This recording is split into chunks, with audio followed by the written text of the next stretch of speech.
Innalillahi wa inna ilaihi roji'un. Turut berduka cita atas meninggalnya pilot Letnan Kolonel Marsda Sarjono dan kopilot Kapten Dwi Cahyadi. Ya, tepatnya pada tanggal 20 Desember 2015, saat itu aku ikut mendokumentasikan Gebiar Dirgantara memperingati ulang tahun Sekolah Penerbangan TNI Angkatan Udara yang ke-70 tahun di Lanut Adi Sucipto. Acara tersebut diadakan selama 2 hari pada tanggal 19 dan 20 Desember 2015 dan banyak sekali kemeriahan acaranya. Sebanyak 57 pesawat milik TNI AU dan 3.000 personil TNI AU siap beraksi dalam acara yang baru pertama kali digelar ini. Di antaranya ada pesawat tempur T-50I, F-16 dan Sukhoi. Antusias para pengunjung sangat luar biasa memadati acara tersebut. Namun takdir berkata lain. Pada hari Minggu tanggal 20 Desember itu, kemeriahan Gebiar Dirgantara berubah menjadi duka karena pesawat Golden Eagle T-50I yang dikemudikan oleh pilot Marsda Sarjono dan kopilot Dwi Cahyadi terjatuh saat melakukan manuver di udara. Ya, sebelum pesawat Golden Eagle terbang, saya sempat mengabadikan momen kopilot Dwi Cahyadi yang sedang bersalaman dengan anggota TNI. Tak menyangka itu menjadi jabat tangan terakhir. Setelah mengetahui bahwa pesawat yang dikemudikan kopilot Dwi Cahyadi ini mengalami musibah saat manuver di udara. Pada saat itu, saya benar-benar fokus mendokumentasikan pergerakan pesawat Golden Eagle yang sedang melakukan manuver. Awalnya suasana tampak meriah dan takjub akan kehebatan sang pilot yang membawakan pesawat dengan akrobatik di udara. Namun, pada saat pesawat mengarah ke sisi selatan bandara dan posisi pesawat terus naik sembari akrobatik dengan posisi tajam ke atas, tiba-tiba pesawat itu berbalik arah turun dan seperti mati mesinnya. Posisi pesawat menukik turun sambil berputar dan seperti kehilangan kendali. Dan akhirnya terjatuh di sisi timur bandara dengan suara dentuman yang cukup keras. Disusul suara ledakan yang menimbulkan asap hitam itu. Sontak suasana yang awalnya meriah jadi hening dan kaget. Masyarakat berhamburan mendekat ke arah jatuhnya pesawat. Apakah kejadian pesawat jatuh ini ada hubungannya dengan kawasan keramat yang ada di sisi selatan bandara yang juga menjadi zona merah tidak boleh dilalui pesawat? Karena seperti yang aku lihat, posisi pesawat Golden Eagle ini mengarah ke sisi selatan bandara. Tapi wallahu alam, semua sudah menjadi takdir yang maha kuasa. Ya, kawasan keramat yang ada di selatan bandara Adi Sucipto ini sudah sangat populer di kalangan masyarakat. Mitosnya, apapun yang melewati atas kawasan keramat ini pasti akan terjatuh.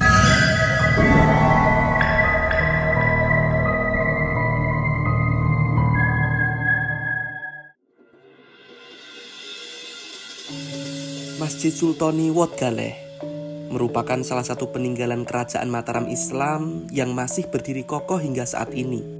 Masjid ini dibangun sekitar tahun 1600 Masehi dan telah ditetapkan sebagai bangunan cagar budaya oleh Bupati Sleman pada tanggal 6 Februari 2017. Masjid ini berlokasi di sisi selatan Bandara Adi Sucipto, di Padukuhan Wat Galeh, Noyokerten, Sendang Tirto, Berbah, Sleman. Di dalam area komplek masjid ini juga terdapat makam yang dikeramatkan yang disebut Hastono Wat Galeh. Dalam makam tersebut terdapat tokoh penting dalam kerajaan Mataram Islam, yaitu Panembahan Purboyo I, yang tak lain adalah putra dari Panembahan Senopati. Ya, sebelum kita memasuki area makam, di sini juga sudah tersedia informasi tentang silsilah Raden Purboyo yang dimakamkan di Wat Galeh ini. Selain makam Panembahan Purboyo I dan istri, di sini juga dimakamkan Panembahan Purboyo II hingga keempat, serta Kanjeng Ratu Giring selaku Ibunda Purboyo dan Ki Wirosobo selaku Guru Purboyo. Ya, bagian makam dan masjid masih satu komplek.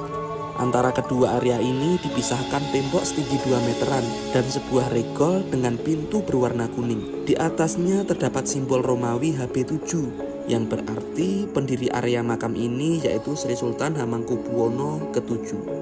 Pangeran Purboyo yang memiliki nama kecil Raden Damar atau dikenal sebagai Joko Umbaran adalah putra Panembahan Senopati dan Roro Lembayung, putri dari Ki Ageng Giring. Pangeran Purboyo ini dikenal sebagai seorang putra raja yang pemberani dan dijuluki Banteng Mataram karena kiprahnya yang hebat melawan penjajah Belanda. Konon, Pangeran Purboyo ini kebal terhadap senjata apapun dan hanya dapat dilukai ketika terkena kotoran yang bersifat najis.